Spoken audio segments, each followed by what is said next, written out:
بیرون از هر سن و سال، نژاد و حتی زادگاه و شغل، موفق شدن چیزی است که همه ما خواهان آن هستیم. با وجود این، از یک سو تعریف هر یکی از ما از موفقیت با دیگر فرق می‌کند و از سوی دیگر خواستار موفقیت یک چیز است و رسیدن به آن چیزی دیگری است. در راه دستیابی به موفقیت مانع‌های زیادی وجود دارند که شاید دست نکشیدن از آنها یک دهه یا بیشتر ما را از موفقیت باز دارند. در این نوار به مانع‌های رسیدن به موفقیت می‌پردازیم و هر یکی از آنها را با اندیشه‌های استادان ساحه و افراد موفق انتخاب نموده از زبان انسان‌های موفق آغاز می‌کنیم. سخنور گفته که یک بار شخص جهنم را این گونه برایم تعریف کرد: در آخرین روز زندگیت در روی زمین آن شخصی که از خود ساخته ای، شخصی را که می توانستی باشی، ملاقات خواهد کرد. بعضن وقتها برای موفق شدن به داشته های بیشتری نیاز نداریم، بلکه نیاز داریم از برخی داشته هایمان دست بکشیم.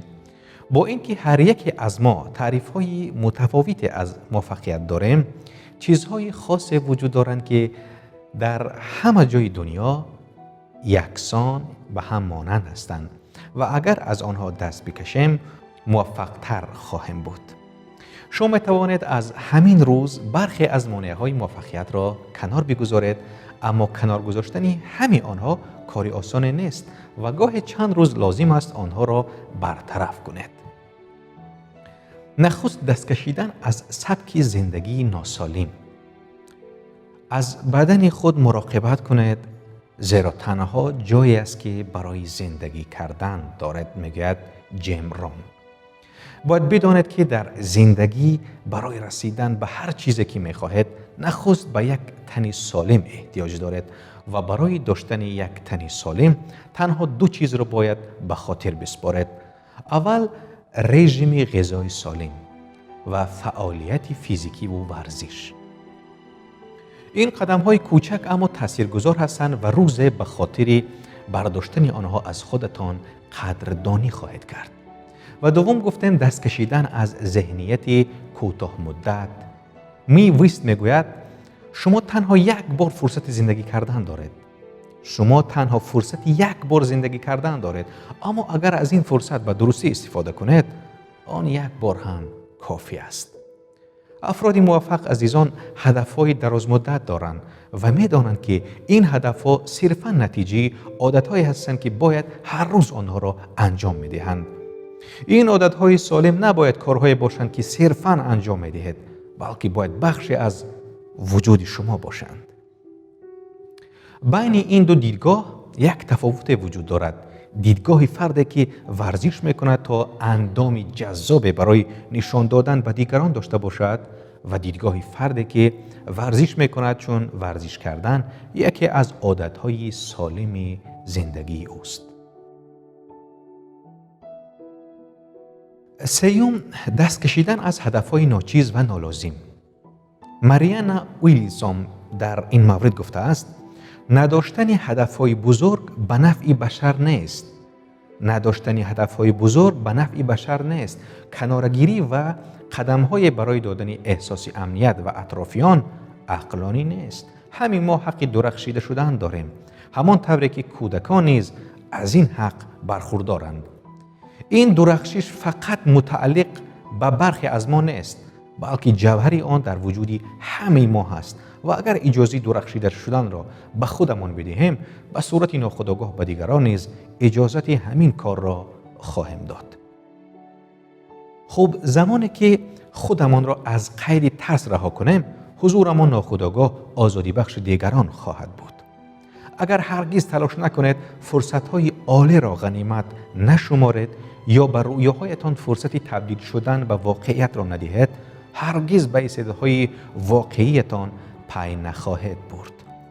افزون بر این، دنیا نیز از دستاوردهایی که می توانستید به آنها برسید هرگز بهره نخواهد برد. پس هدفهایتان را پیدا کنید، ایده‌هایتان را بیان کنید، از شکست خوردن نهراسید و البته از موفقیت هم ترس به دلتان راه ندهید.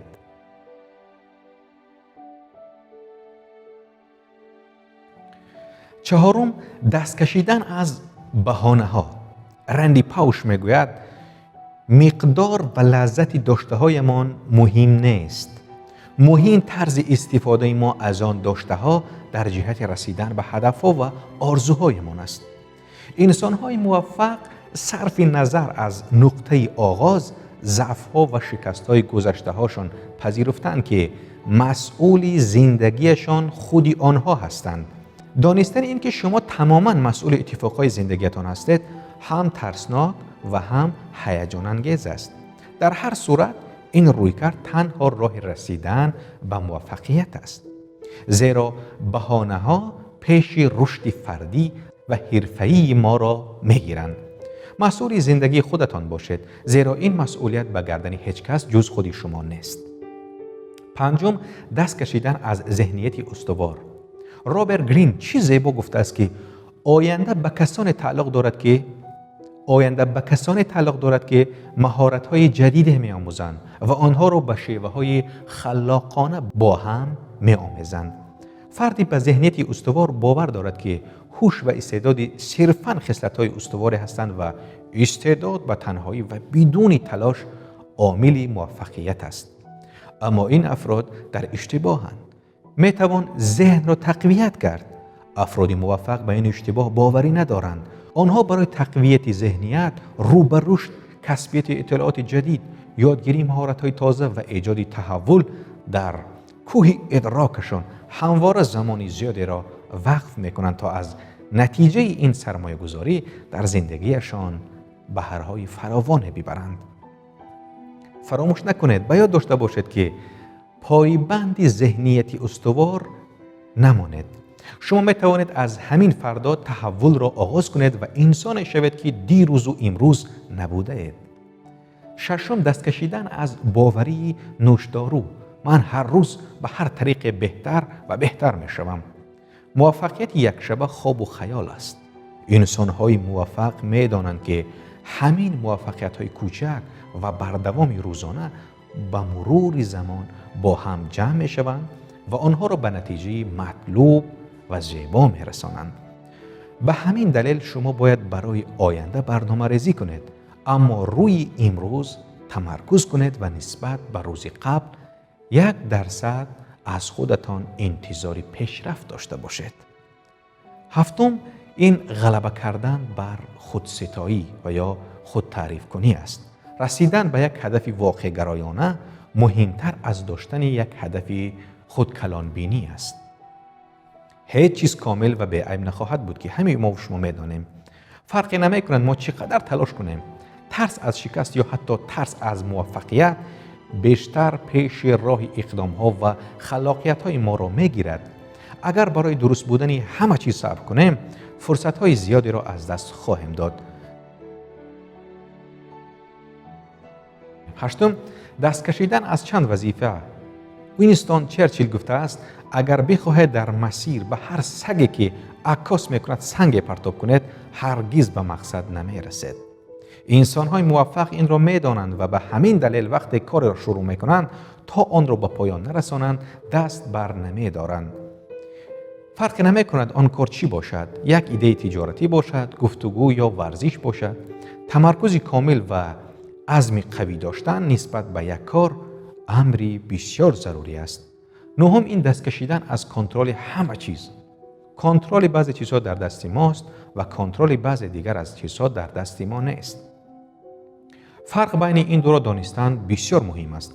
از چیزهایی که نمیتوانید کنترل کنید فاصله بگیرید و روی چیزهایی که تحت کنترل شما هستند تمرکز کنید و بدانید که بعضن وقتا تنها چیزی که قادر به نظارت بر آن هستید نگرش خودتان است.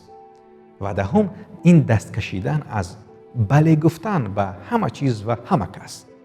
جیمز آلن گفته است کسی که دست آوردش اندک است اندک تلاش کرده است. کسی که دست آوردش زیاد است زیاد تلاش کرده است و کسی که دست آوردش عالی است به نهایت زیاد تلاش کرده است.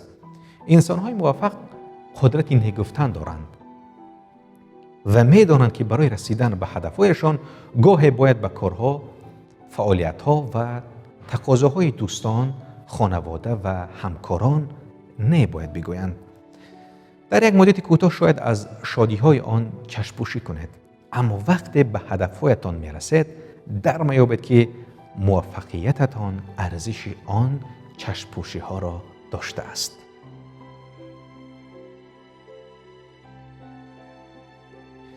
یازدهم این دست کشیدن از انسان‌های صمیمی. جیم رون گفته است هر آدم براینده از 5 نفری است که بیشترین وقت خود را با آنها می‌گذراند. افرادی که بیشترین وقت خود را با آنها می‌گذرانیم در تکامل شخصیت ما نقش دارند. کسانی وجود دارند که بلند پروازیشان بیشتر یا کمتر از ما میباشد. اگر وقتی خود را با کسانی سپری کنید که بلند پروازیشان کمتر از شماست، هدفهای شما و به دنبال آن موفقیت‌هایتان پایان خواهد رفت. با این وصف اگر وقتی خود را با کسانی سپری کنید که بهتر از شما هستند، فرق نمی کند ارتباط با این افراد چقدر بحث برانگیز باشد، احتمال موفقیت شما بیشتر خواهد شد. نگاه به اطراف خود بیاندازید و ببینید که آیا در انتخاب دوست و همنشین احتیاج به تجدید نظر دارید یا نه. و 12 این دست کشیدن از نیاز به دوست داشته شدن است. تنها راه رسیدن به این که دیگران به شما احترام بگذارند از این است که کارهای مهمی را انجام دهید. فرض کنید شما بخش از یک بازاری بزرگ هستید.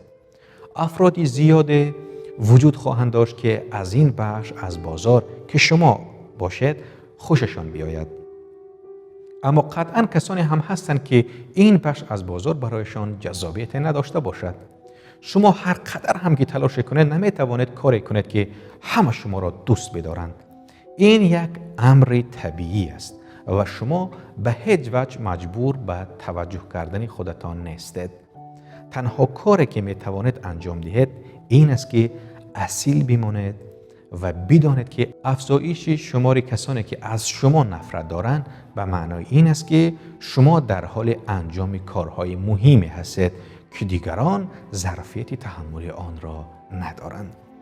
13 این دست کشیدن از وابستگی به رسانه‌های اجتماعی و تلویزیون است. خوب میگویند که مشکل اینجاست که فکر میکنید وقتی زیادی دارید. سیر در سامانه‌های اجتماعی و تماشای تلویزیون به حد افراد بیماری‌های جامعه امروز ما هستند. این دو هرگز نباید وسیله‌های فراری شما از زندگی یا هدف‌هایتان باشند. وابستگی خود را به این دو نباید به حد اقل برسانید مگر اینکه هدف‌هایتان وابسته به آنها باشد. زمانی را که می‌خواهید صرف رسانه‌های اجتماعی و تلویزیون کنید، به کارهای اختصاص دهید که زندگیتان را پربار و غنی سازند. و این 13 درس بسیار فشرده و تا اندازه جالبی بود که بسیاری ها این 13 روش را انتخاب کرده، برگزیده و مقبول دانستند و ما سخنان برخی از بزرگان را اینجا ذکر کردیم و باوری کامل داریم که این نواری ما برای شما پسند افتاده باشد. با دیگر نوارهای مرکزی خیرات بمانید.